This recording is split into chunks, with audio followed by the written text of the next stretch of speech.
Sorry, I'll be with everybody in just 2 shakes. I'm just getting up a couple of things on my screen. Or should I? All right, well, I think we're ready to resume. Looks like we've got a few extra customers on the screen, but that's okay. Yes, so firstly, Fletcher's one of ours. Oh yes, Council, and Jason I recognise. We've got yeah, Cameron, Joe, and Joe. Jill Shasky. I'm not sure who Cameron is. So okay. If you are there, Cameron, I mean, you'd be quite good just for you to introduce yourself so we know who it is that's... Yeah, I'm a new consents planner for the Waikato District Council. Okay, no, that's cool. Yeah, Wade Hill sent me the link to this meeting. awesome. Excellent, no, that's all fine. Thanks, Cameron. All right, we'll resume. The panels all here, I think. 1, 2, 3. Yep, we're all here. And Ms. Palmer, hopefully you got the message that we were running a little bit late this morning. So thanks for your patience, and fire away. We'll look forward to hearing from you. Excellent, thank you very much. Sandra, if you could please bring up my PowerPoint, that'd be great.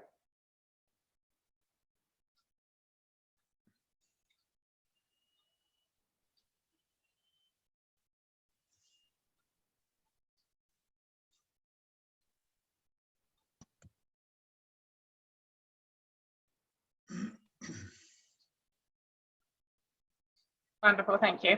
So I'm here today on behalf of Barrett Properties Limited, and you would have seen Jill Shasky online there as well. That is the lady who's behind Barrett Properties. We recognise that our primary hearing will be hearing 25 in our rezoning requests. So because we're seeking to rezone to country living, we present here today in hearing 12 on the provisions of this time. Could you please flip to the next slide? Can you hear me okay?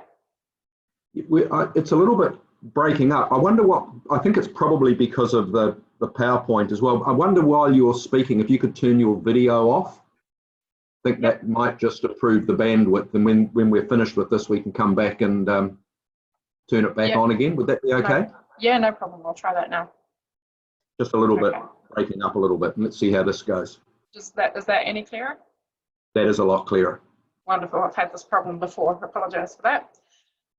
So our submission and our evidence primarily focuses on the intent of the zone that has come through in the 42A report, and particularly that being changed to recognise the definitions put forward in the National Planning Standards, which you would have, I'm sure you've read, but basically recognises that there is to be some rural productive type capacity to be retained within the zone.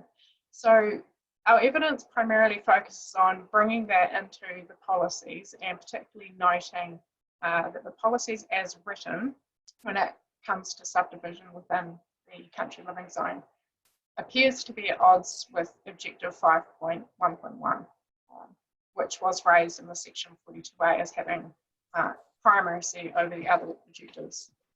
You'd note that that particular objective does refer to productive rural activities being supported and maintaining and enhancing the rural environment. I just wanted to point out, and thank you for the rebuttal evidence from Council.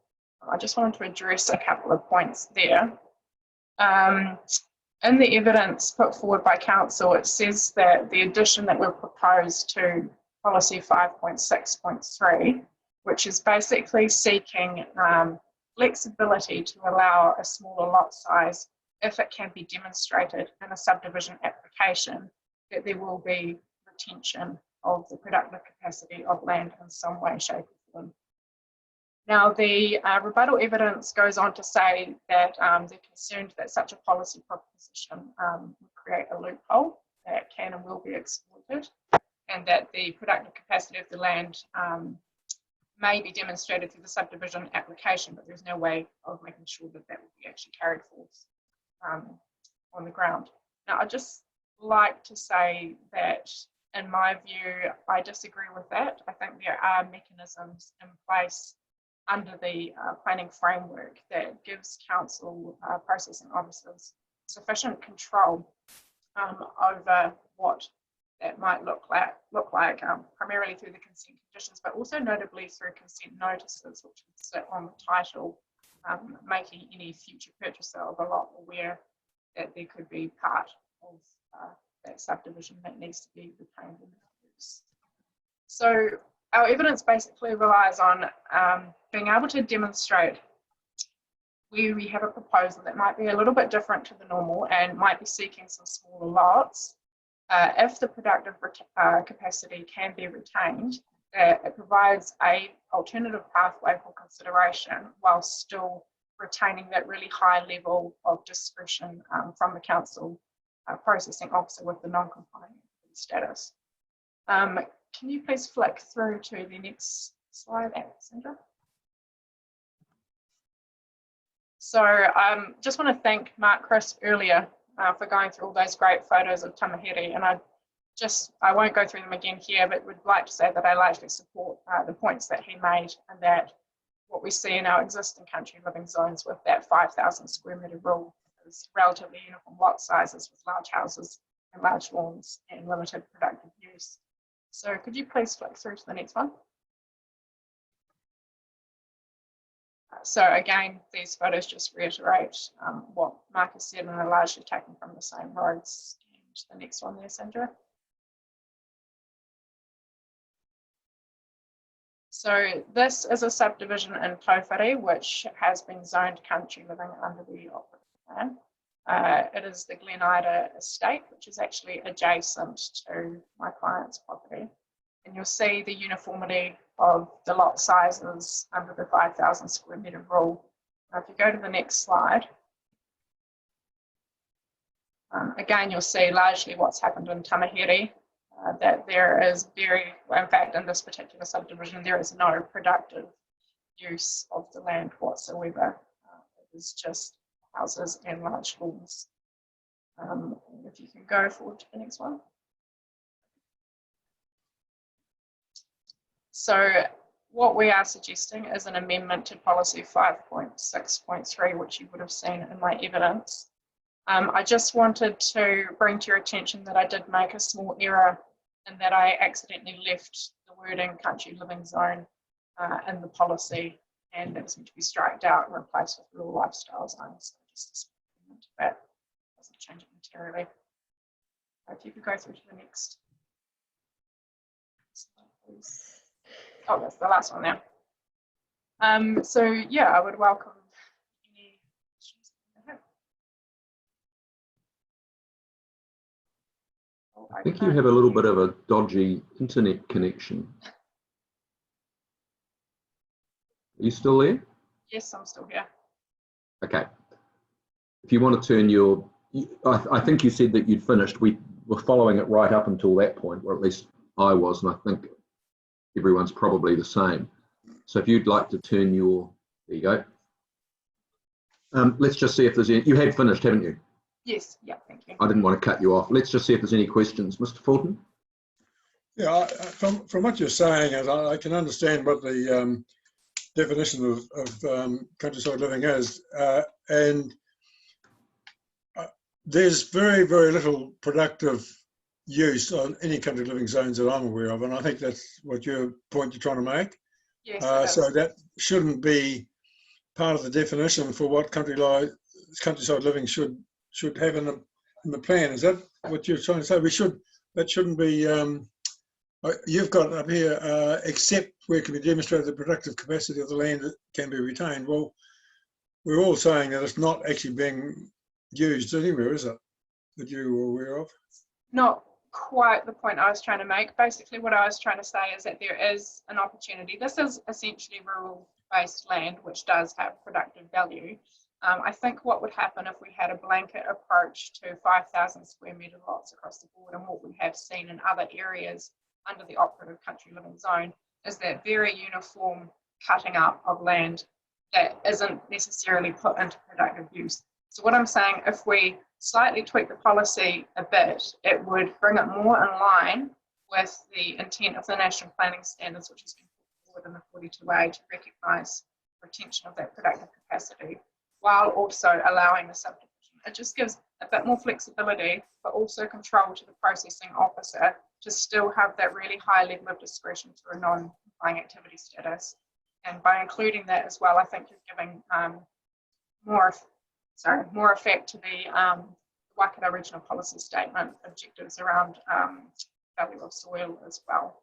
So it would, if you had I guess an example would be if you had a subdivision application came in, for example, 20 odd lots, they may suggest some smaller lot sizes and some clustering, but on the balance of that, put forward a proposal to retain part of that land to maybe even serve those lots, I don't know, as a community orchard or something like that.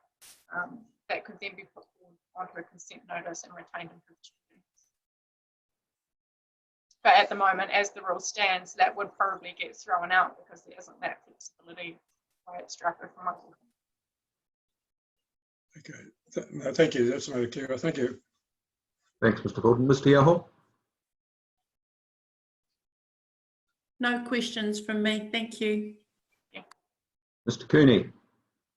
I'm just trying to find your evidence again to reread it. I know I've read it, but you're saying that there should be some recognition of productive potential so that smaller subdivisions and the smaller lot sizes in the 5,000 can be achievable if they promote productive a productive outcome. Is that basically? Yes, that's correct. But the country living zone per se doesn't try and promote productive potential, does it?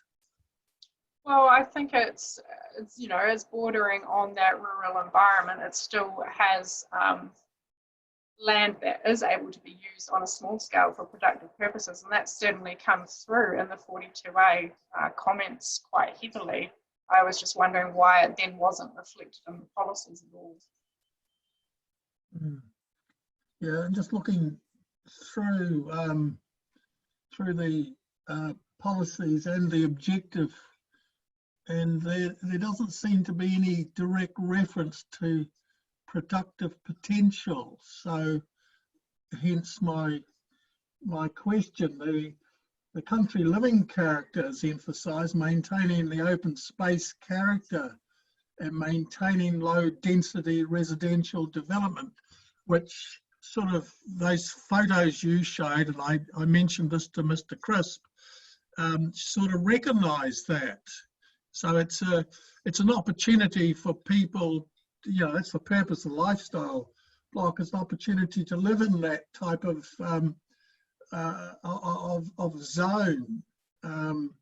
there. So it's and it's distinguished from the village zone. So can you really say that it's there for this productive potential objective? Not sure you can. I can hear what you're saying. I wouldn't certainly be recommending tiny urban-sized lots at all. I just think that there's a real opportunity to kind of achieve that balance of still having that open space character while perhaps better serving productive potential on the same site through alternative subdivision design. And those large lots that you showed us, Mr. Crisp, did, they could be, if one chose to develop some form of productive rural activity on those lots, it's still achievable, isn't it? There's some big open spaces there you could turn into flowers or whatever, glass houses and things like that. I guess you could. I do know in the 42A that the 5,000 square metres was based on the size of 1 or 2 paddocks, which was considered sufficient for productive capacity. But it also mentioned in the 42A that there was no evidence or research to support that lot sizing. Yeah, thank you very much. I would just want to follow that up a little bit more in terms of the wording of policy 6.4, because irrespective of the merits of what you're saying, one way or the other, we're very keen to make sure that whatever we say is clear and unambiguous. And when you say the creation of undersized lots is avoided, except where it can be demonstrated that productive capacity of land can be retained. That seems to me, the bits in blue in your statement seem to me to be very vague and capable of different interpretations. Does that mean demonstrated the productive capacity of the district as a whole, the productive capacity of the entire lot before it's subdivided, the lot or the lot that is being undersized and so forth?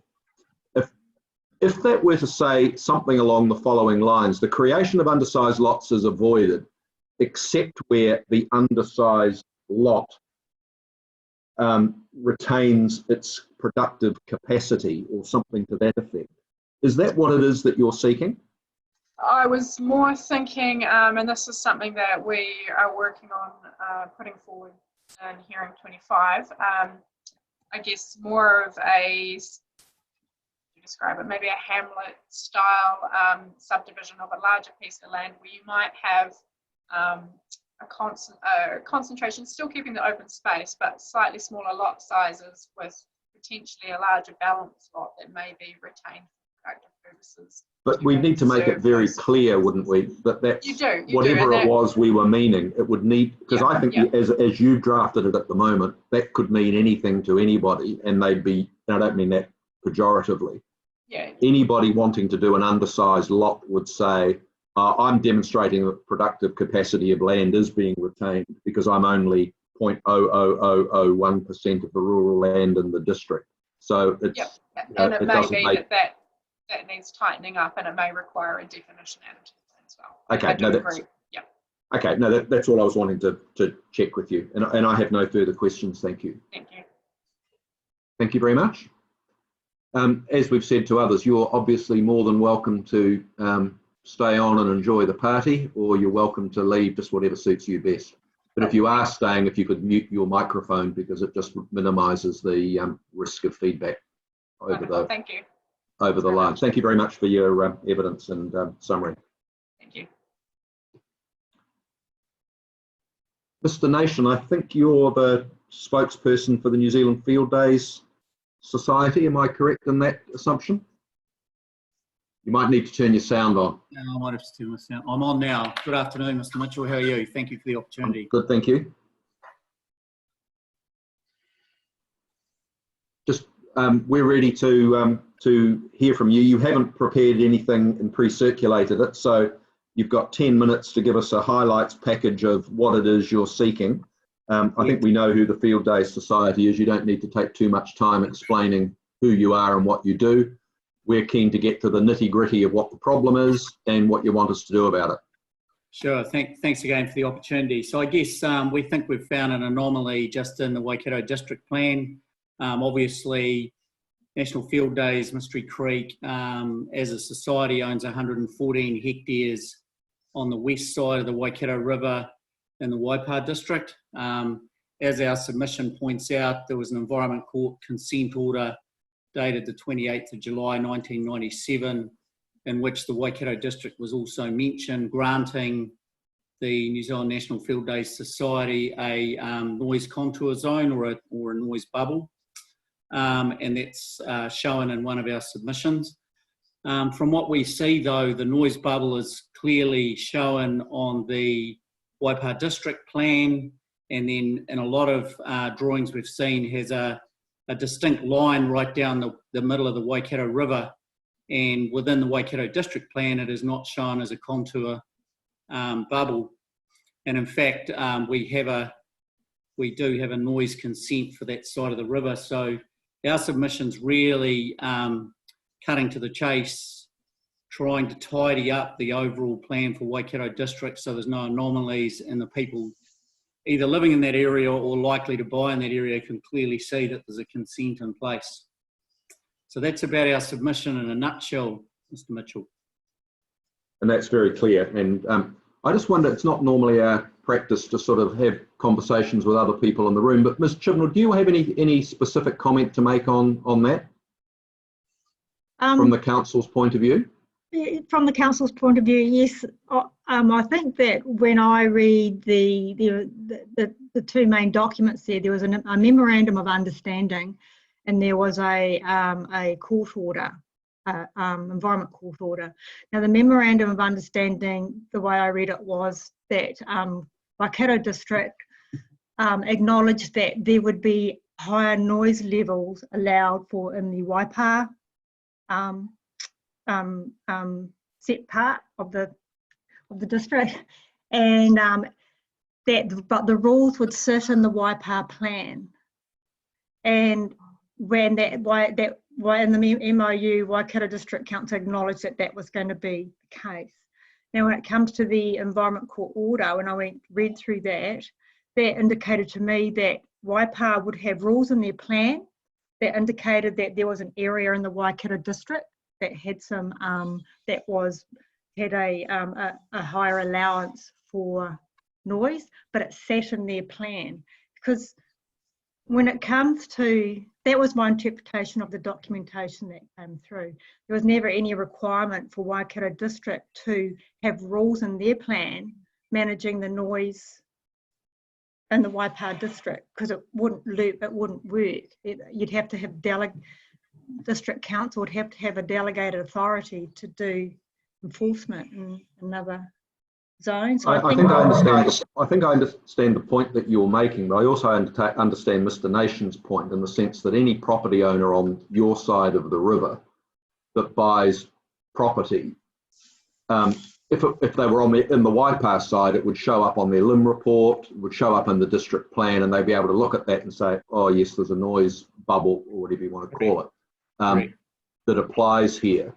But do you think we need to find a mechanism? I mean, assuming that what's been said is correct, and we've no reason to doubt that it isn't, but on the assumption that what Mr. Nation's told us is correct, wouldn't we want to be in a situation to avoid somebody coming along, subdividing or building on your side of the river, where they're clearly in, quotes, the noise bubble, coming to the council and saying, you know, our plan envisages 45 dBA here, or 55 dBA, whatever the number is, and it's now 60 and it's not good enough. What are you going to do about it? Do you think it's important that we try and address the issue up front? I mean, I do take your point about the rules and where the activity happens are out of district, and we can't regulate what people do in Waipa.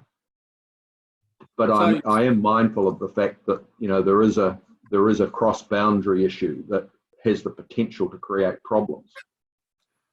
So I guess, Mr. Mitchell, and adding to that, if you look at the court ruling under rule noise 9.4.2, it explicitly mentions the territorial boundaries of Waikato District Council and implicitly outlines the decibel levels through different times and different numbers of days. So it replicates Waipa on a slightly lesser decibel rating because of the distance.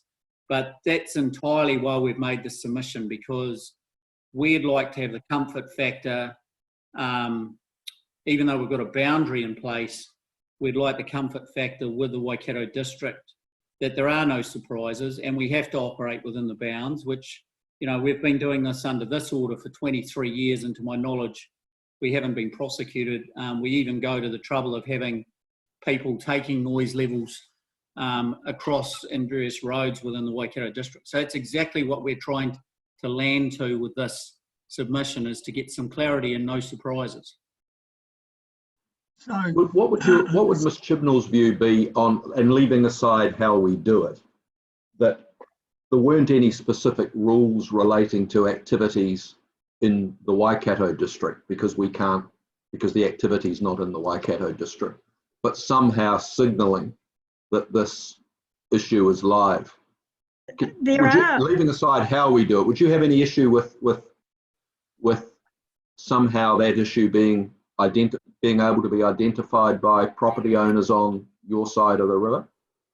No, I would not have any difficulty with that happening at all. Okay. So I think Mr. Cooney, you would just say something half a second after me. I'm just trying to get my mind around this, is that the court order allowed for a more liberal noise control during the Mystery Creek period only. Is that's Yes. generally it? Yes. And so what Mr. Nation is saying is, well, that should be brought over into our noise standards in the plan. I think that's what, is that what you're saying, Mr. Nation? I am certainly saying that, Mr. Cooney. We've spotted an anomaly that we would like tidied up and exactly replicate that into the Waikato District Plan. Yeah.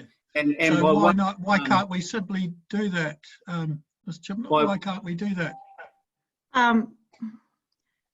When you play it out, a noise complaint comes in for when the Mystery Creek event's happening.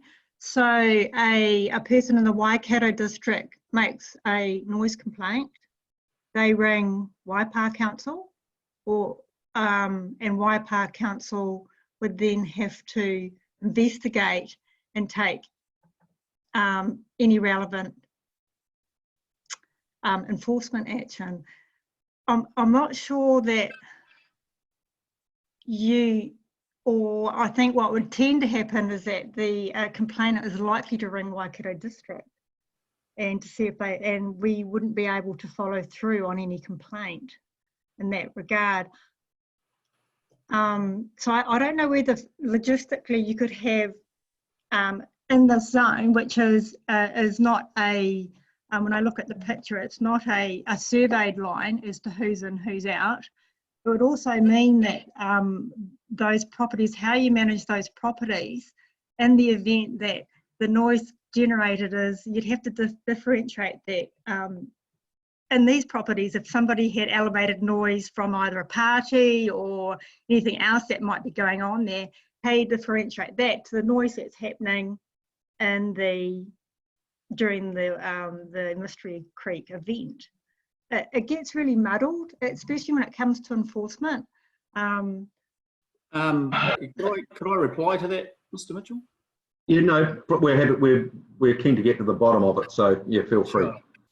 So as we sit now, on the very rare occurrence we do get blamed for noise that we haven't created. I've been the CEO there for 4 years, and by way of conflict, I am a Waikato District Tamahiri resident. So I don't intend putting noise back into my residence, but that's an aside.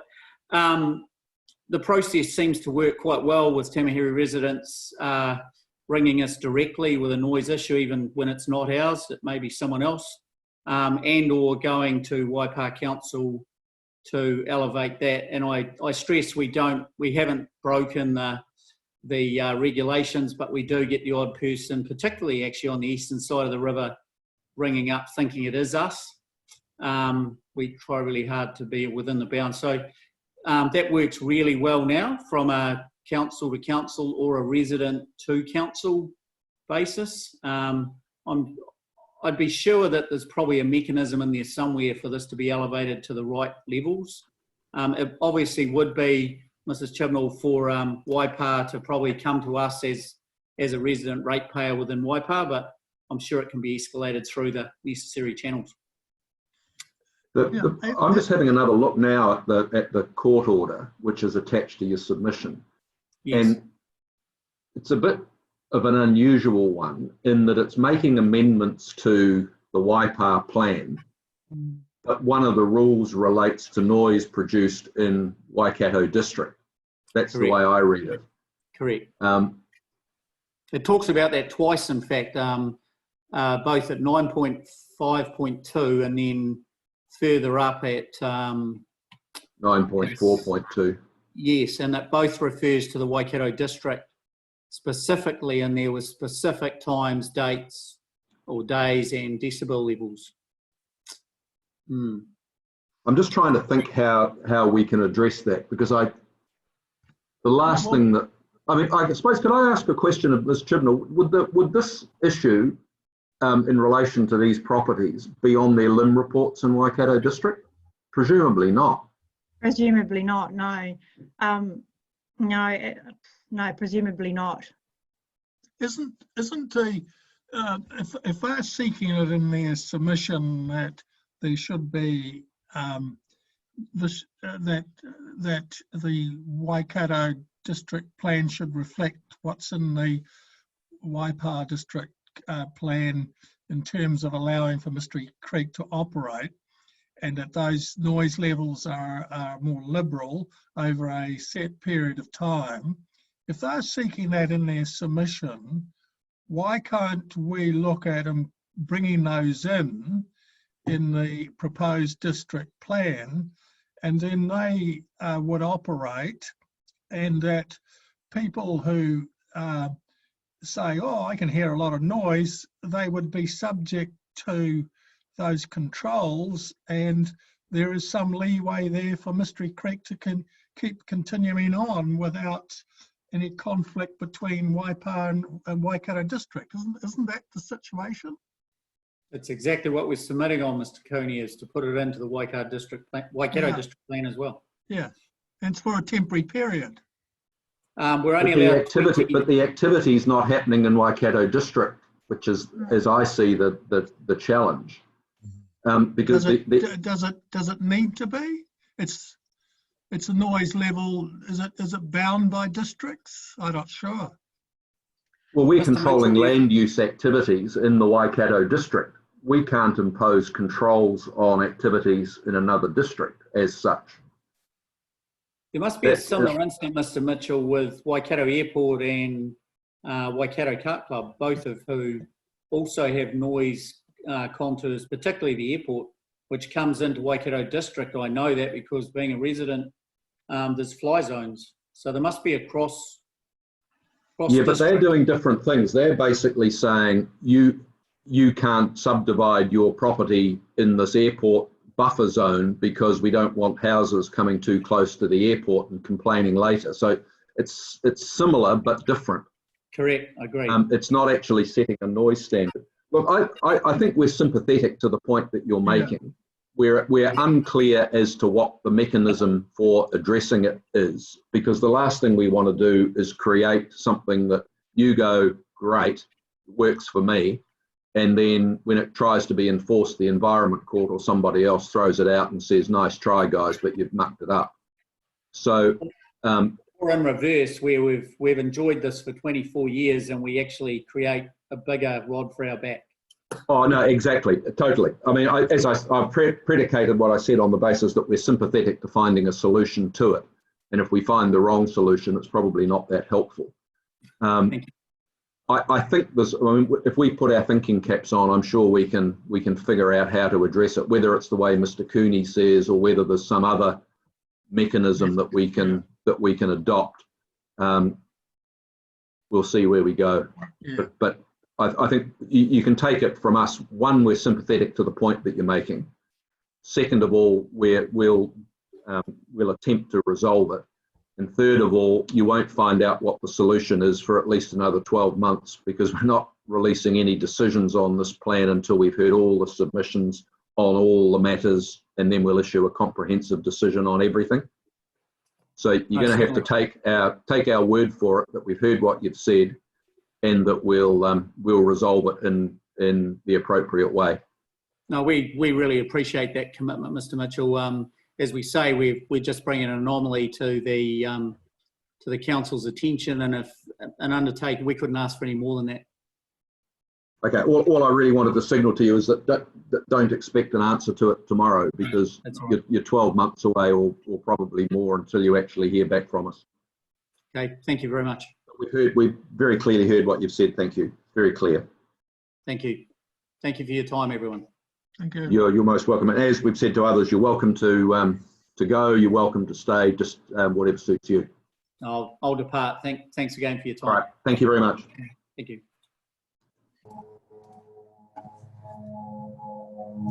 Ms. Drew, there you are. Thank you. Waikato Regional Airport, please. Yes. Thank you, Chair, Commissioners and Council staff. So for those of you who don't know me, I'm Catherine Drew, Senior Planner at BBO. I'm here today representing the Waikato Regional Airport Limited, otherwise also referred to as Hamilton Airport. I've prepared the submissions, further submissions and the rebuttal evidence presented on behalf of RAL for this hearing. The rebuttal evidence sets out my personal experience, which I'll take as read, and my history in representing the airport as well. I have provided a highlights package that I'd like to run through. So Sandra, if that could be please made available. Before getting into that, I just kind of wanted to reiterate a couple main points. This is the first time the committee's heard from the airport through this plan, this district plan review process, but we have been watching with interest what's been happening as well. So the Hamilton Airport is a key asset for the Waikato region, and it's a critical hub in the region's transport infrastructure. And it's defined as regionally significant infrastructure in the Waikato Regional Policy Statement. As a bit of history, the airport was established within its site within Waipā District in 1935. So it's been around for a little bit longer than 30 years. During World War II, it was taken over by the Royal New Zealand Air Force. And in 1946, the airport operations, those Air Force operations officially ended and the Waikato Euro Club became flying. Goodness. Since then, the airport has developed into a regional airport with scheduled domestic passenger services, and in the mid-90s and 2000s operated as an international airport. So the anomaly we've got in this situation is the airport and its associated facilities are designated in the Waipā district and the district plan for Waipā, but its related noise provisions to address reverse sensitivity effects are also included in the Waikato district plan. There's also other provisions in the Hamilton City and Waikato district plan relating to the OLS as well. So there's consequently been rules in the Waikato district plan protecting the airport since 1989. Turning now to the highlights package.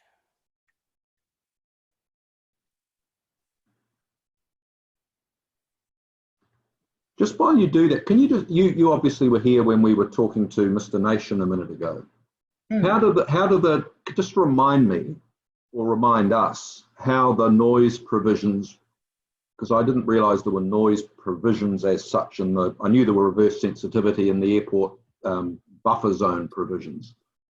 It's related. How do those noise standards apply to activities that are happening at the airport but aren't in the district? Sorry, that commentary there is more around the subdivision, as you noted earlier to Mr. Nation as well. So the related noise provisions are around preventing subdivision. So yeah, so they're not noise standards. They're reverse sensitivity policies around subdivision, and that correct. The line. Okay, no, that's okay. Yep. Thank you.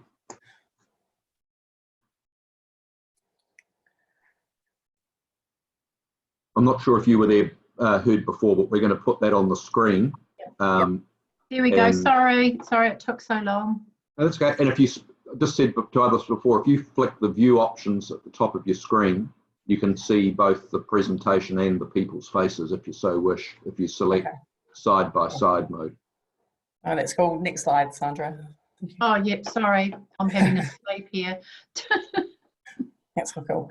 So really my highlights package basically takes us through what our submission was, where our current position is, what some of the history is, and some commentary on the two submitters that have submitted requesting the the subdivision provisions be relaxed in relation to the airport boundaries. Now, the regional airport lodged a primary submission seeking the prohibited activity status for subdivisions that did not comply with the 1.1 hectare averaging lot size within the airport subdivision control boundary be retained as per the current district plan provisions. So currently Rule 27.5.I of the operative district plan basically makes any subdivision that doesn't comply with that averaging requirement a prohibited activity. So that's that's not even a high bar, that's unattainable. In the proposed Waikato district plan as notified, the only subdivision that's prohibited for the country living zone is subdivision within the urban expansion area as notified. And in terms of the airport subdivision control boundary, the provision is that if you comply with the averaging requirement, your subdivision is a restricted discretionary activity, and if you don't, you default to being a non-complying activity. So we were active in also lodging further submissions that opposed the removal of the airport subdivision control boundary averaging requirement, and we address this mostly through our rebuttal evidence as well, which you've seen. So you'll see that our rebuttal supported council's position to reject those submissions, and it also we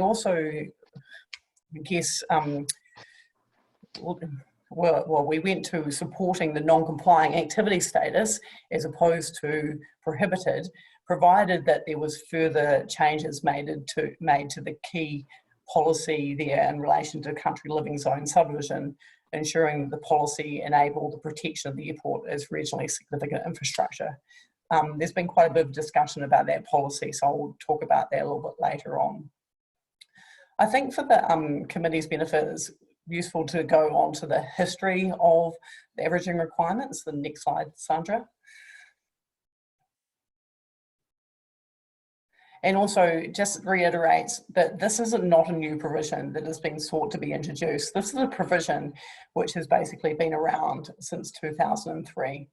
So, and it came about in basically 2000 when Waikato District notified a Plan Change 19, in which proposed to allow additional rural residential subdivision opportunities in Tamahiri, some of them within the airport noise out of control boundary.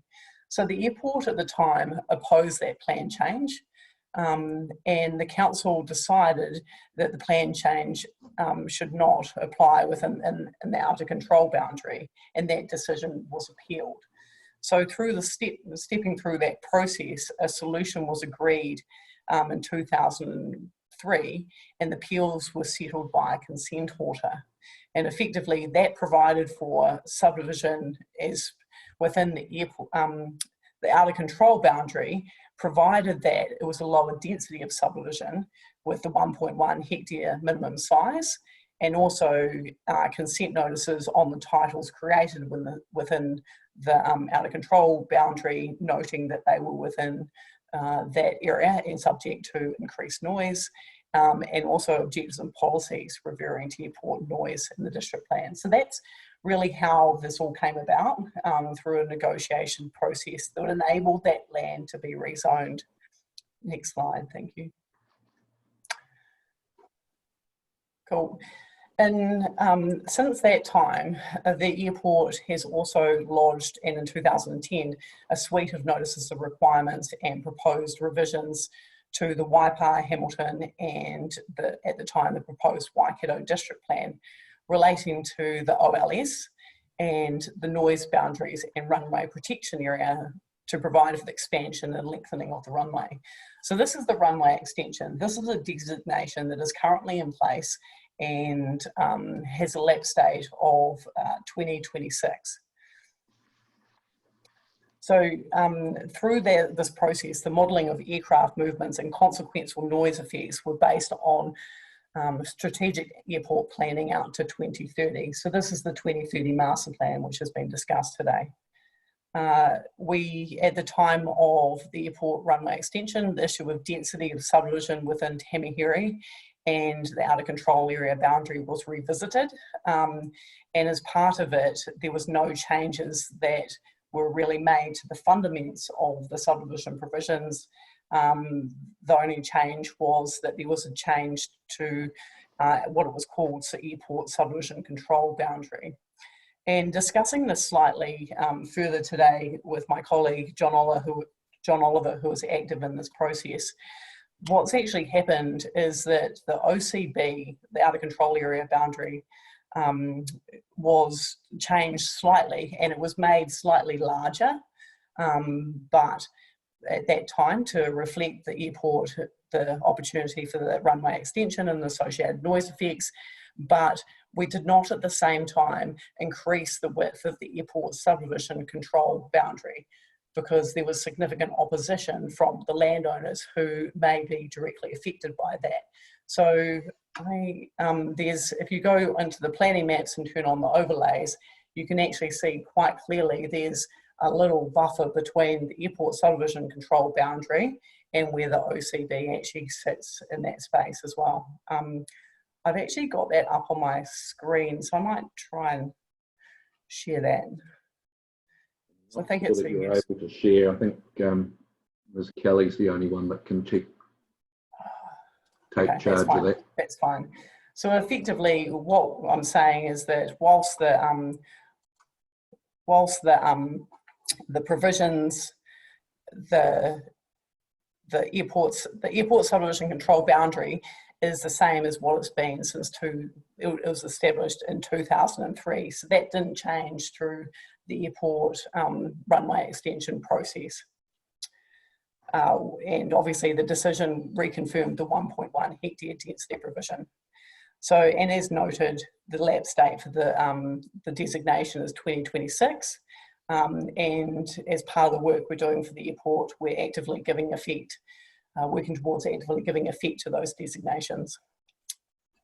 Thank you. Next slide.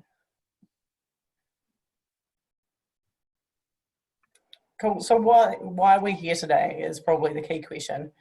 So I can't read that. It's got a little.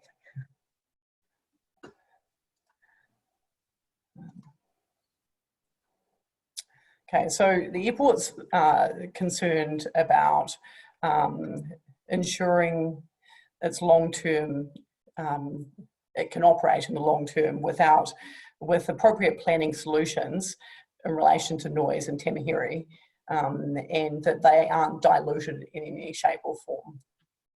So effectively, to achieve this, they're seeking to protect the airport from potential reverse sensitivity effects, and these are the reverse sensitive effects are not just the current effects, but are also future effects that have been modelled out to 2030. And as the Section 42A report notes, there's a residual capacity for a further 220 lots if the airport subdivision control boundary averaging requirement is removed. So that's a significant volume in our opinion. Next slide. Oh. So there's been two main submitters in relation to this provision. The first, Howarth, who we've heard from today, and Barrett, who we haven't heard from. So it's our position that we wish that Council rejects their submissions and the supporting evidence for the following reasons. So in our opinion, removing the airport subdivision control boundary would undermine the existing integrated cross-boundary approach by the three councils to manage the effects of airport operations on the receiving environment. There is a need to control potential noise reverse sensitivity effects. So this is limiting the number of people exposed to those adverse noise effects. And the most effective way to achieve this is by limiting the potential for new dwellings that can be built within the airport subdivision control boundary through the retention of the averaging requirement. It's been an approach which has been adopted and tested twice since its adoption, and it's still considered to be the most appropriate planning regime to manage reverse sensitivity effects for airport noise. And it's also been the airport subdivision control boundary has been modelled on a wide range of inputs, including aircraft types, their noise characteristics, flight paths, meteorological conditions, etc. So Mr. Howarth in his submission today made some notes around this and suggested that we were heavily relying on the 2030 master plan and that may not be relevant in today's context. But the reality is that we've still got the designation until 2026. So that's the key issue that the committee should be draw their attention to. This is what we need to be protected. In terms of the relevance of the 2030 master plan, it is future looking, it is conservative. It's also based on the growth of passenger aircraft and jets and the associated noise outcomes. And with the mixture of aircraft, not just jets, aircraft types are changing. And we're also now seeing the use of more short-haul jets across the Tasman and within New Zealand. So, for example, the A320 and the 737s as well. The relevance of the 2030 master plan is not dependent on re-establishing international flights. As one of the commissioners identified earlier, we've noted in our evidence that Hamilton Airport is the second busiest.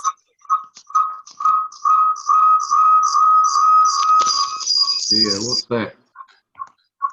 Sorry.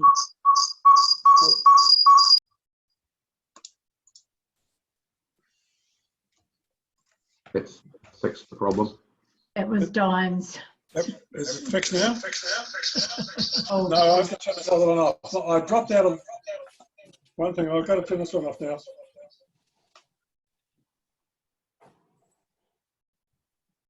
Diane, you're connected twice. I think that's the problem.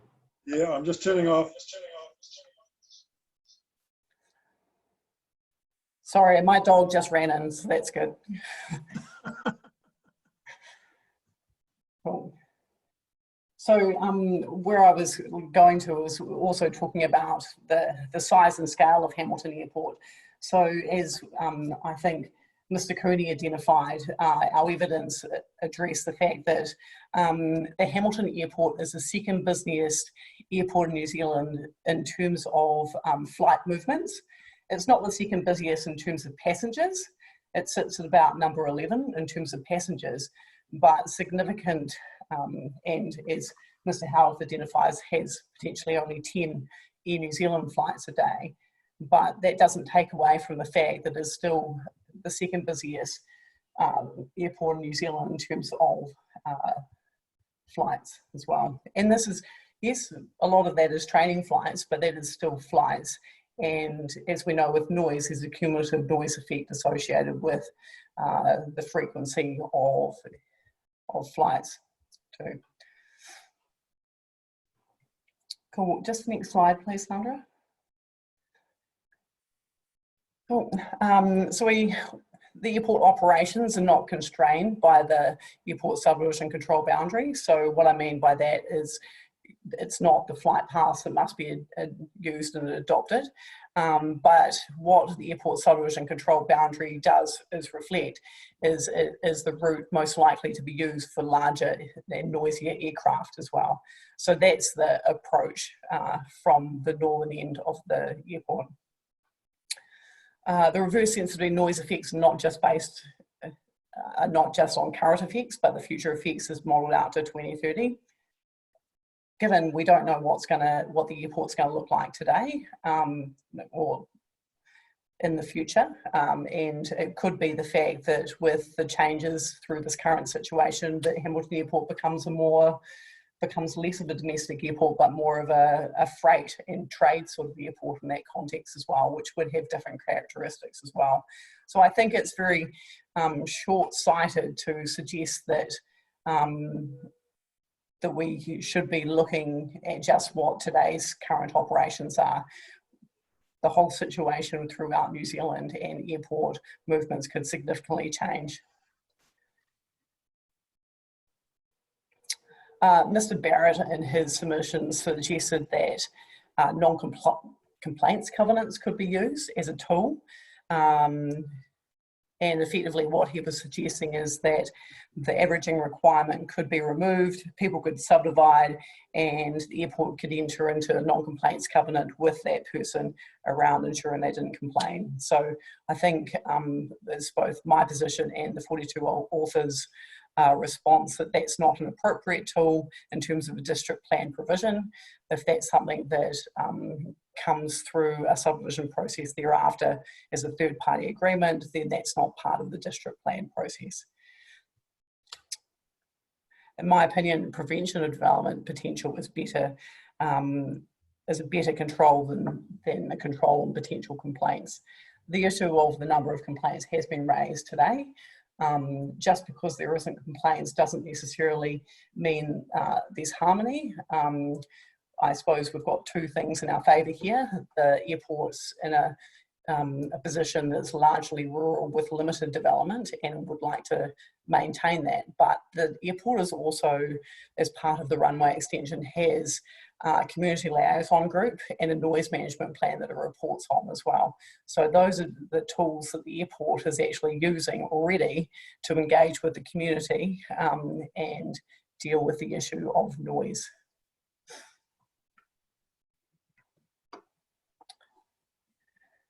Cool. So we can also see that the density of subdivision is substantially lower where the existing district plan has been holding the line, and we wish to see that retained. And the airport has been making, as I said, the airport's making efforts to give effect to the runway extension, and just highlighting again its primacy in the regional policy statement there. Next slide. Cool. So I guess the key issue of contention here for us is activity status. And what we've got is a potential lessening of the activity status for subdivision within the airport subdivision control boundary from prohibited as it is today to potentially non-complying activity. And the airport has been very pragmatic and suggested that on our advice that it would be okay to go with a non-complying activity status, provided that there was a policy framework associated with that that ensures that there is some teeth towards the non-complying activity status as well too. And I guess key to this is ensuring that it is recognised as it's been regionally significant infrastructure too. So the wording of the policy 5.6.3 that I've put up there on the screen is not the wording which has been proposed to be amended as per the rebuttal 42A report, because obviously we've got the point I there, which is the creation of size lots is avoided, and the second part of that sentence is removed. But I think that it seems to me from the discussion that's been had today, there's going to be some re-looking at the subdivision policy, and it's my position that that re-look should also still look at how it can address the issue of the provision for including regionally significant infrastructure in the point V there. So currently, Council's position is that point V is not relevant and that the reverse sensitivity policy that they have proposed is sufficient. In my opinion, the reverse sensitivity policy which has been proposed appears to be more akin to the arrangement of lots in their size and shape and not necessarily the protection of the airport. So if we're not getting a substantial policy framework that helps support and protect the airport from subdivision that doesn't comply with the averaging requirement, then it's our position that the prohibitive status should be retained. And I guess in that context, I'm particularly concerned about what we're going to end up looking at. You know, we've got what's going to become the baseline if you're not complying with the 1.1. What becomes the new baseline? Is it okay if you meet an average of 1 hectare? Is that going to be okay? Or is it 9,000? If you're meeting an average of 9,000, is that going to be okay? And I guess, you know, as we work through these incremental subdivisions on a non-complying activity basis, there actually is going to be some sort of precedent effect which naturally establishes itself as well. And I know that the committee can't consider that today, but that's my concern, is it's not necessarily around, it's what we do today in terms of the plan provisions is going to have a direct effect on how we administer and assess applications if it's a non-complying activity as well. As Drew, I'm going to have to move you on a bit. We're sort of going over the same ground from multiple different ways, I think. I mean, we've read this material before, and you're sort of reading it out and then summarising it and then reinterpreting it. We've got the point. I think you've made the point clearly.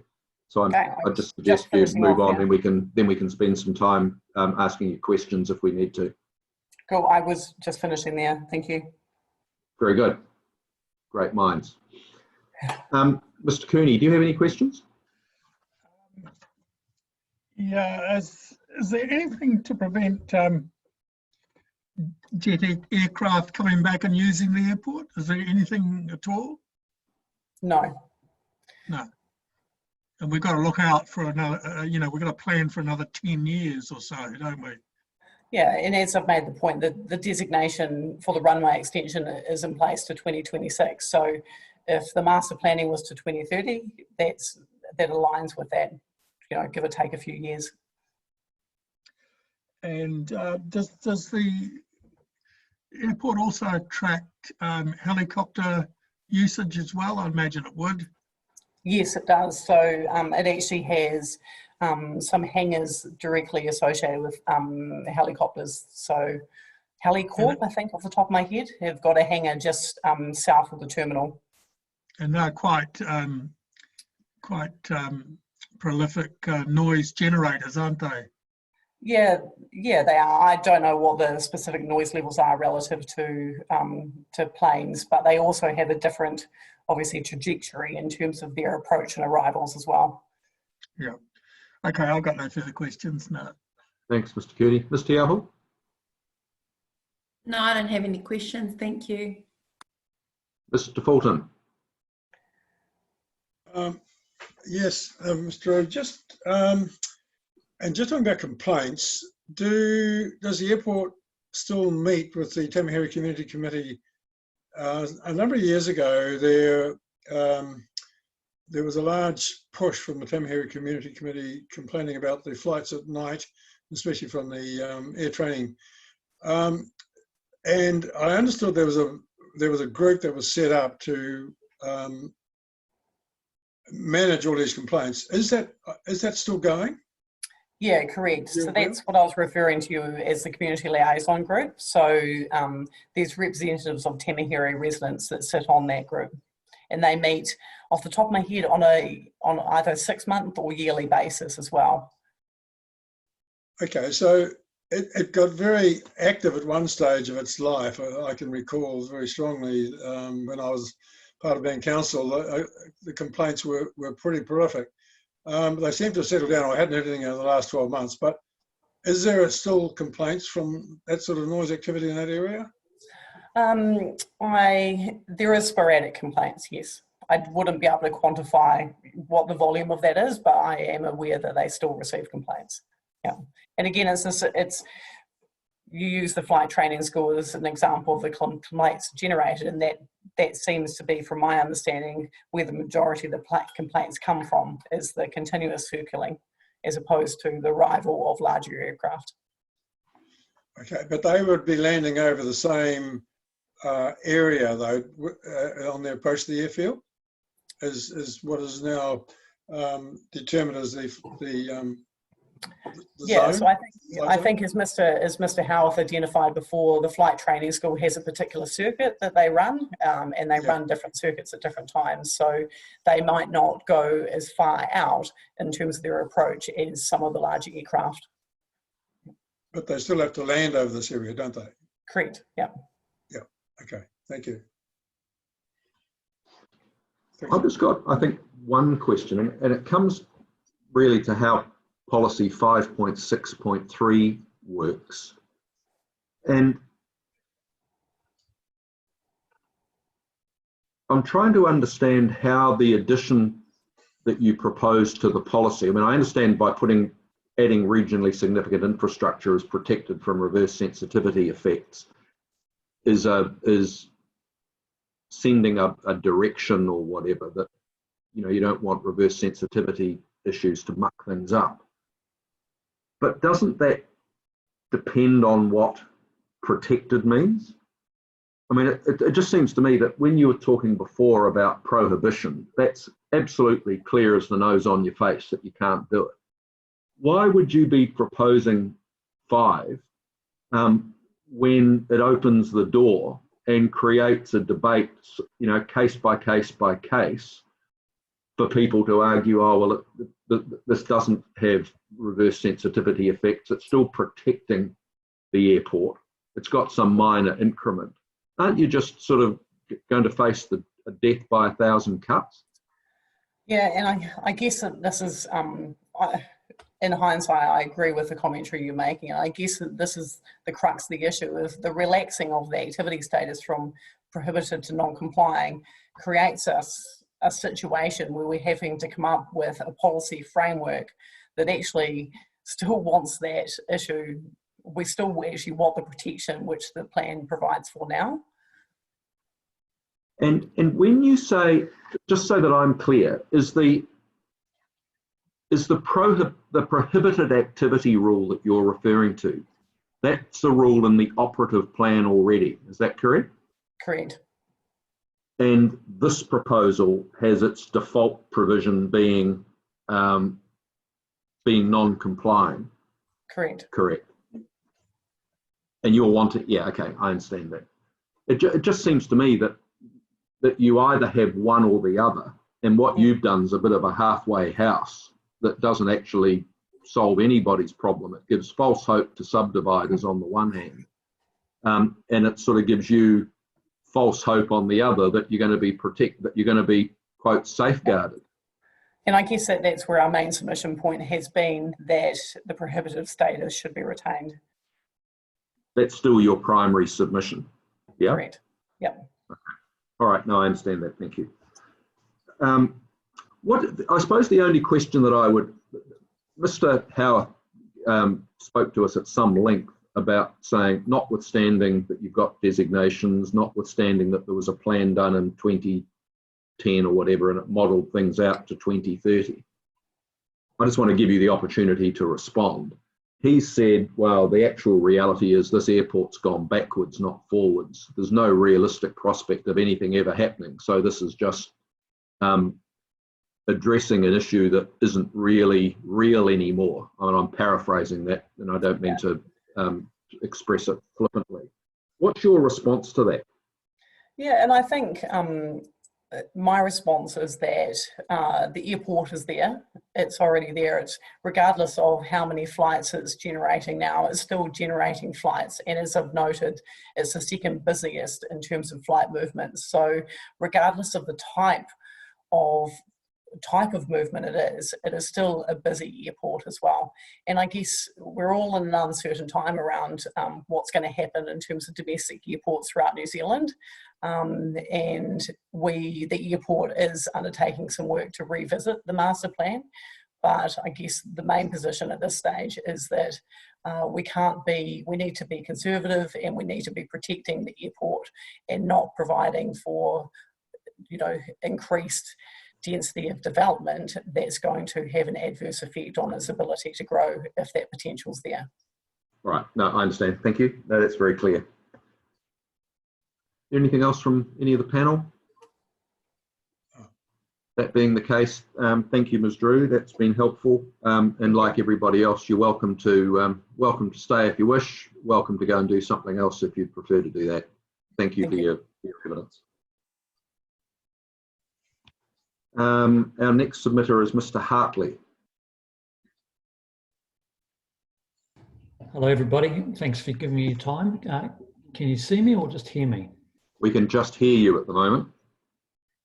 So I'm being challenged by getting the video going on my... I think if you hold your mouse and click down the bottom, it'll say, there'll be a thing that says start video, or there'll be a video camera thing with a red line through it. If you click on that. Oh yes, got it. Thank you. Are we here now? Not yet. There you go. Yeah, I can see you, Derek. Great, thank you. Can you see, Phil? Yeah, got it now. Yes, got it now. Thank you. Thanks very much. Well, thanks, Ms. Drew, because it's kind of a good segue into what I'd like to talk about. So my name is Derek Hartley, and I'm the the owner of an 8,000 square metre property at 307 Newell Road in Tamahere. And I'd like to think that my submission will be relevant to a number of others in the area as well, although I haven't had the chance to speak with a lot of people about this particular issue. So my property can be found on the planning map, the proposed planning map for Tamaheri 27.2. So I fall into that airport subdivision control boundary areas. I wish to submit my opinions regarding the proposed rule, in particular the proposed rules regarding subdivision that are found inside Chapter 23, the Country Living Zone. I suspect that my submissions will be relevant to others either now or in the future, and I'm not a planner or such like, I'm simply an affected resident. For the sake of clarity, I live on the eastern approach to Hamilton Airport. I have a very good understanding of the aircraft movements in and out of the airport. I see them fly, well, not today obviously, but on every other day, I see them flying backwards and forwards. Mr. Hartley, would you just mind putting your microphone a little bit closer to your mouth? We can hear you, but it's a little bit vague, a little bit. Okay. Is that a bit better? That's a lot better, thanks. Yep, thanks.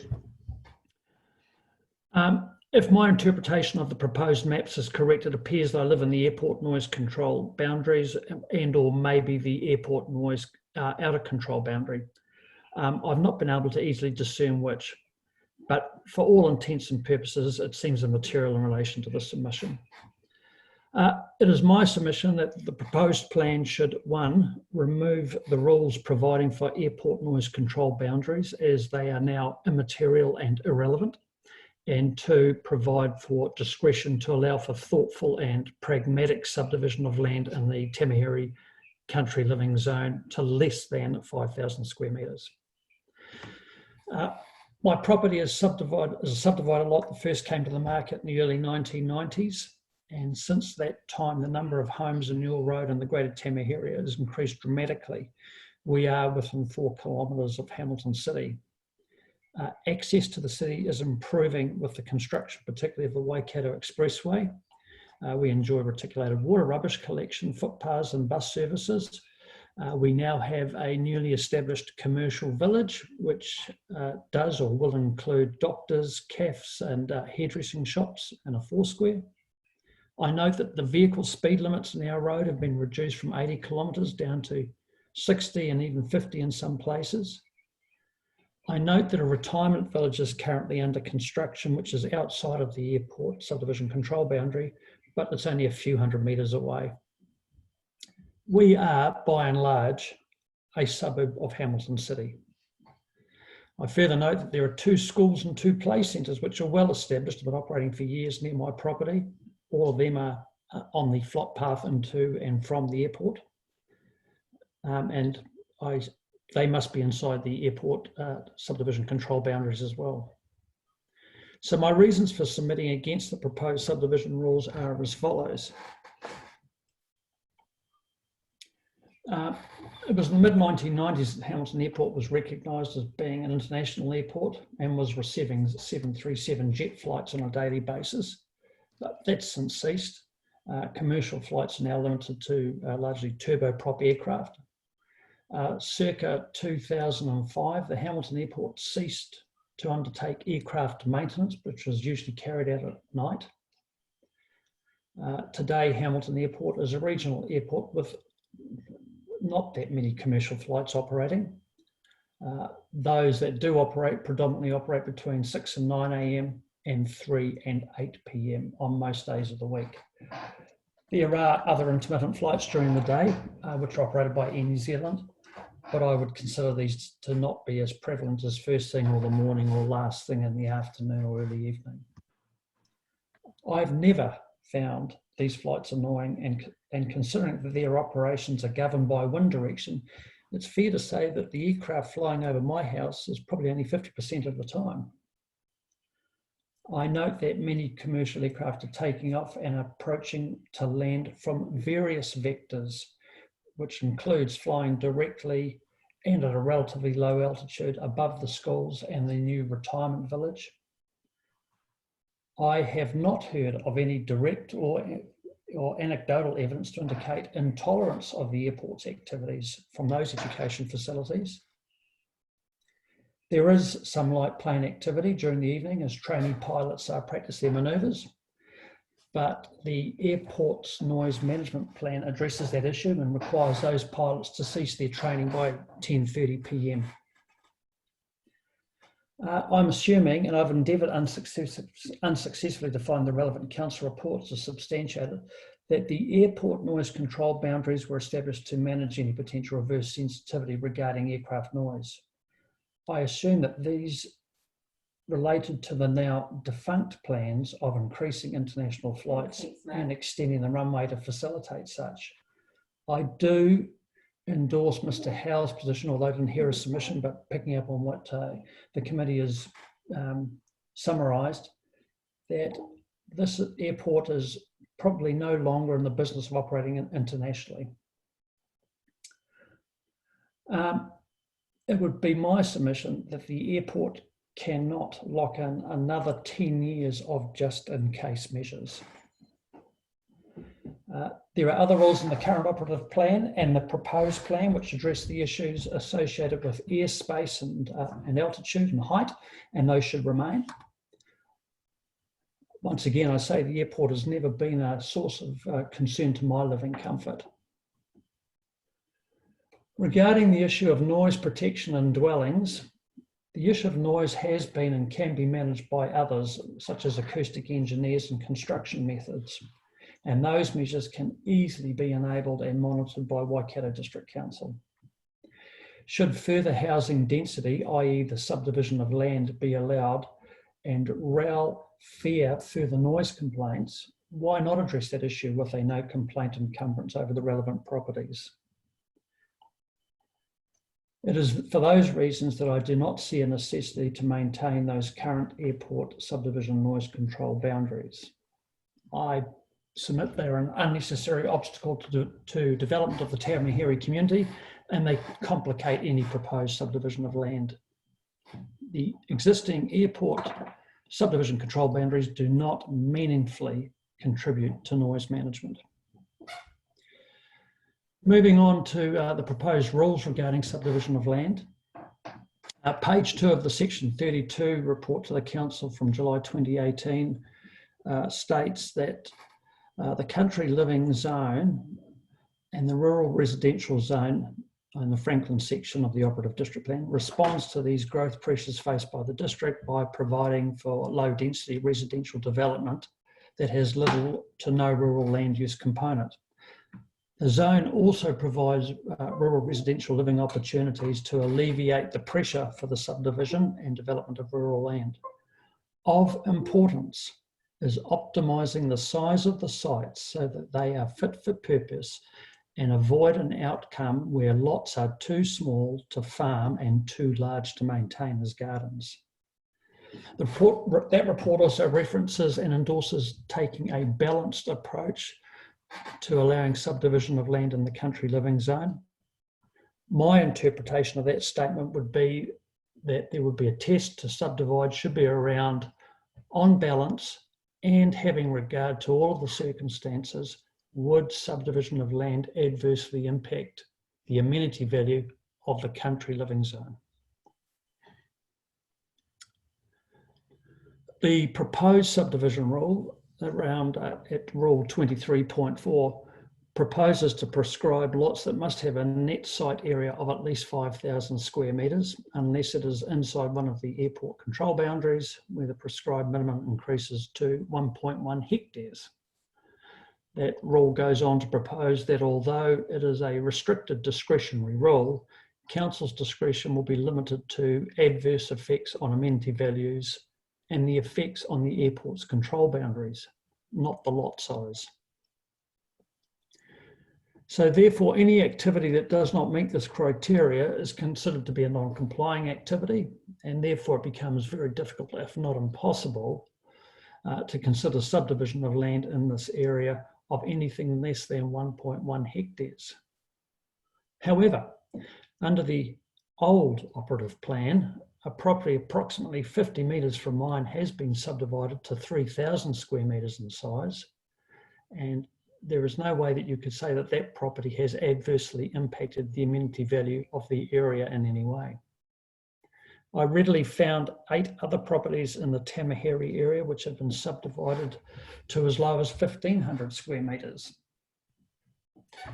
So my summary is, Council's own Section 32 report acknowledges that we should not subdivide land to sizes that are too small to be farmed and or too large to be maintained as a garden.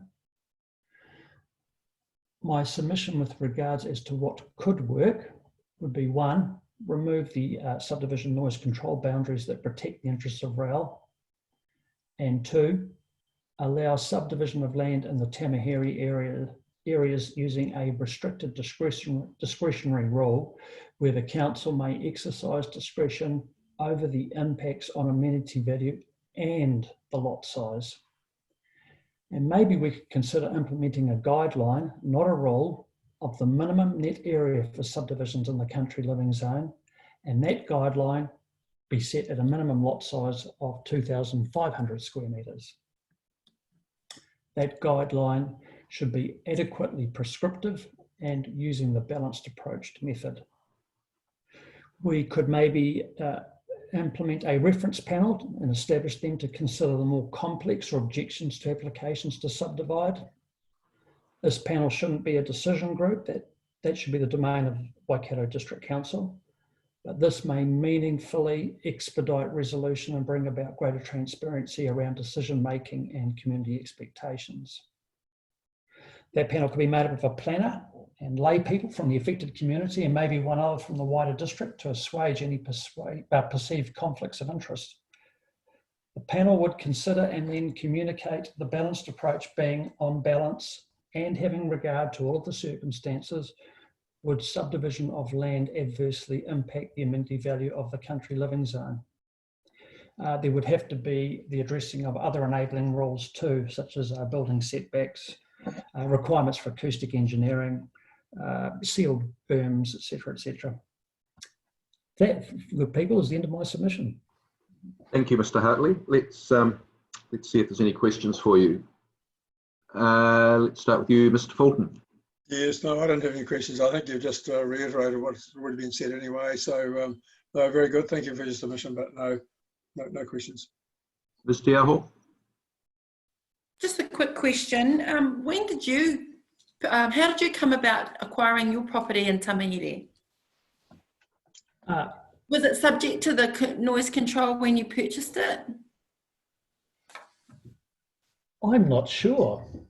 I'm really not sure. So I bought it in 1993. So yeah, I don't recall anything being in there in 1993.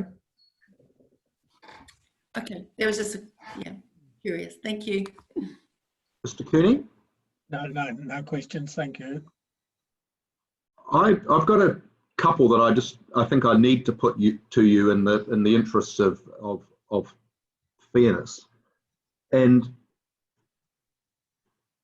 your submission has focused on the country living zone specifically, and you've suggested taking the minimum lot size down in a guideline sense to 2,500 square metres. Would you accept that we have to look at the country living zone alongside what the other zones in the district require? You know, they've got residential, then it goes to a village zone which allows slightly larger lots, and as it's currently proposed, the country living being the lifestyle block, so they're the biggest. And if we were to go with your guideline, at least on the basis of things, that would mean that the country living zone would be able to be more extensively developed than what would the village zone, which seems, at least to me, to be sort of a bit back to front, and that you'd be saying that you'd be almost swapping the purposes of the two zones over. Do you have a comment to make on that? Yes, so I was well aware that what I was proposing is going to be potentially go district wide. Firstly, is it possible to apportion my submissions and ideas to the Tamaheri area, as particularly as it affects this particular part of the world? Well, that is a possibility. I mean, it's open to us within the scope of the submissions to go as far as people have asked us to, or some lesser amount. So, and so following up, following on from that, I don't think it's for me to speak for other people in other parts of our district. No, but what I guess I'm saying is would you accept what I'm saying to you, that if we were to accept your submission, whether it be in relation to Tamahiri or the district as a whole, we would be making the development intensity in the country living zone more dense than would be the case in the village zone, which seems to me at least to be back to front, because the country living zone is meant to be the lowest density development in the district. And if we were to accept what you say, we'd have to then revisit all those other provisions to ensure consistency through the district. Would you accept that? I'll be guided by you. I accept it at face value. I must admit I didn't study the village. Oh, no, that's okay. Yeah. And I think you've made most of your emphasis has been on the airport provisions, and at the end you then said about this guideline of going down to 2,500 square metres.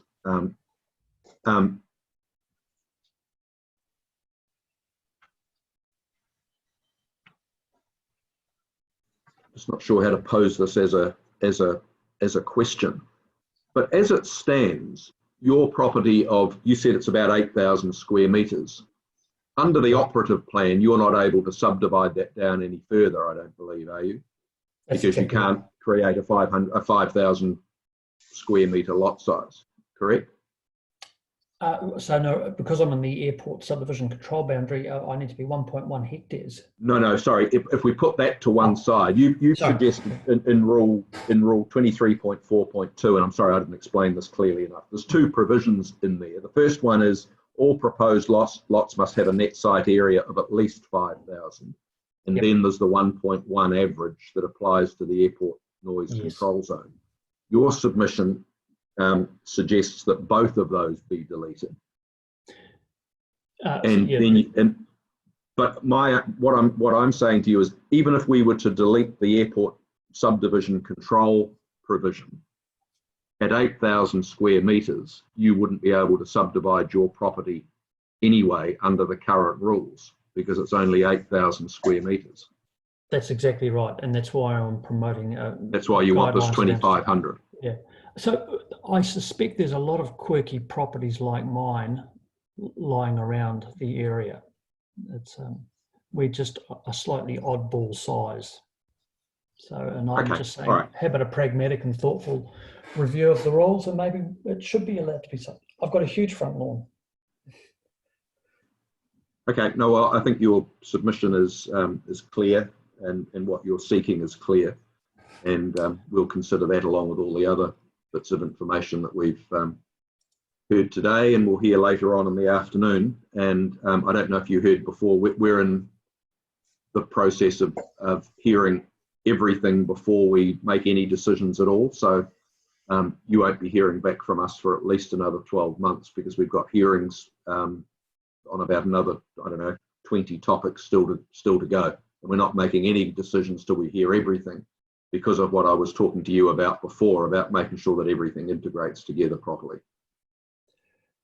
I fully understand it. Appreciate your time. Thank you very much, everyone. All right. Thank you very much for your contribution today, which brings us to the end of this session.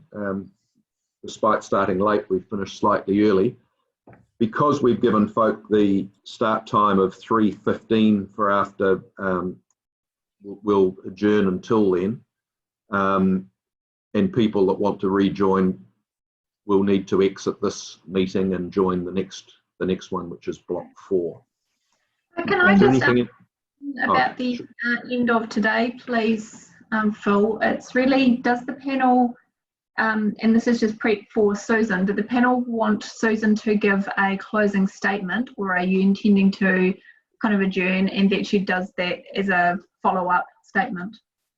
I was going to suggest, and I haven't talked to anyone else about this, that we were going to have a conversation exactly on that point, and we wouldn't impose anything on you or her, but we'd have a conversation about what you guys think the best way to respond is. We're open-minded about that, I think. I think it goes without saying though, for what it's worth. There's a few things that do require probably more thought than off the cuff comments aren't that helpful to us, as you'll appreciate. And if you're going to go away and do a bit of thinking about a few things, then it makes sense to take the time to do that properly than to reply on the hoof. But I think if there's specific things that you do want to address us on orally at the end, then that's fine as well. But we'll be guided, I think, by you. Do we, Phil, do what we did previously and just sort of highlight some of the issues to be addressed? Oh, I think we want to have that conversation. Yeah, very much so. Very much so. But putting the pressure on Ms. Chibnall to say we expect a verbal reply on everything, I don't think we're wanting to increase your stress levels to that degree. No, not at all. All right. Well, thanks everyone. We'll resume at 3:15 on the next meeting channel. Thank you. Sandra, how many people are going to turn? Is Mr. Bridger going to turn up? You're on silent, Sandra. Sorry. We've got 3 more submitters in our next block, and yes, Mr. Bridger is going to be here. And that's fishing. You might need to check your emails, guys. He's sent a bunch of information through during the course of this morning. So okay. To the extent that you've got chance to have a look at it between now and then, you might want to do that, but you may not have time. Okay. Thank you. Talk soon.